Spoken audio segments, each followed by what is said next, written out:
उसके बाद 12th point है cost of stock option to employees. ये क्या कह रहा है, where the capital gain arise from the transfer of specified security, कि कैपिटल गेन अराइज हो रहा है कैसे, हम ट्रांसफ़र कर रहे हैं किसी स्पेसिफाइड सिक्योरिटी का और स्वेट इक्विटी शेयर्स का। The cost of acquisition of its shall be fair market value, की कॉस्ट ऑफ एक्विजिशन हमें क्या माननी है, फेयर मार्केट वैल्यू की माननी है, which has been taken into account while computing the value of perquisites। तो आपको ये हमेशा ध्यान रखना है कि अगर कोई भी स्पेसिफाइड सिक्योरिटी है या फिर उसने एक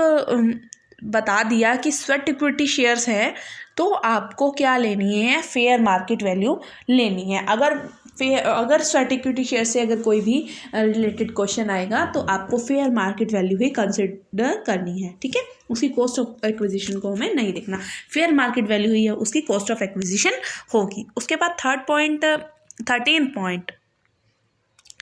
क्या कह रहा है, cost of acquisition of capital asset being right of a partner in the limited liability partnership, where a private company or unlisted public company is converted into a limited liability company. कि कह रहा है कि एक private company या एक unlisted company, unlisted यानी कि स्टॉक एक्सचेंज में वो लिस्टेड नहीं है कंपनी, और एक प्राइवेट कंपनी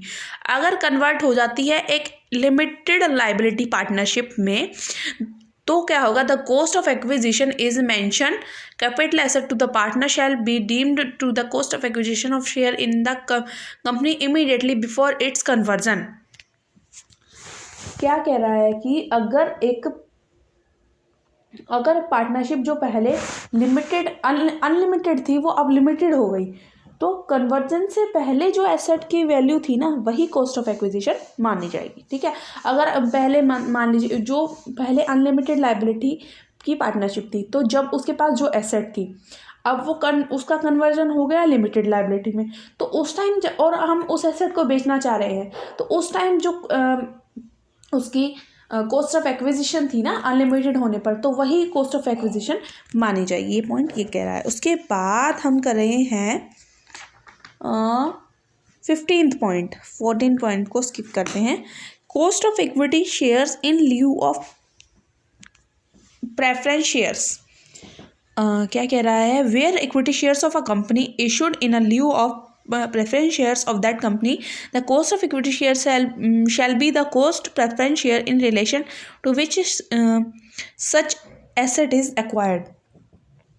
देखिए क्या कह रहा है ये पॉइंट, कि हमारे एक ही कंपनी के इक्विटी शेयर्स थे वो प्रेफरेंस शेयर में कन्वर्ट हो गए, या फिर एक ही कंपनी के प्रेफरेंस शेयर्स इक्विटी में हो गए, इक्विटी प्रेफरेंस में हो गए या प्रेफरेंस इक्विटी में हो गए, तो कन्वर्जन से पहले जो कॉस्ट थी उनकी वही कॉस्ट ऑफ एक्विजिशन मानी जाएगी। जब इक्विटी शेयर्स कन्वर्ट हो गई मान लीजिए प्रेफरेंस शेयर होल्डर में, ठीक है, और प्रेफरेंस शेयर्स में, तो प्रेफरेंस शेयर्स को अगर हम जब बेचना चाह रहे हैं तो उसकी कॉस्ट ऑफ एक्विजिशन जब वो इक्विटी थी ना वही कॉस्ट ऑफ एक्विजिशन हम मानेंगे, ठीक है। उसके बाद 16 पॉइंट को स्किप करेंगे, हम सीधे लेंगे 17 point. Cost of acquisition in case of advance money received as result of previous negotiation for transfer with someone else. देखिए क्या कह रहा है, where any capital asset was on any previous occasion the object of a negotiation for its transfer, any advance or other money received and retained by the cessee in respect such negotiation shall be deducted from the cost which was the asset was acquired or written down value or the fair market value as the case of in being computing the cost of acquisition। देखिए क्या point कह रहा है,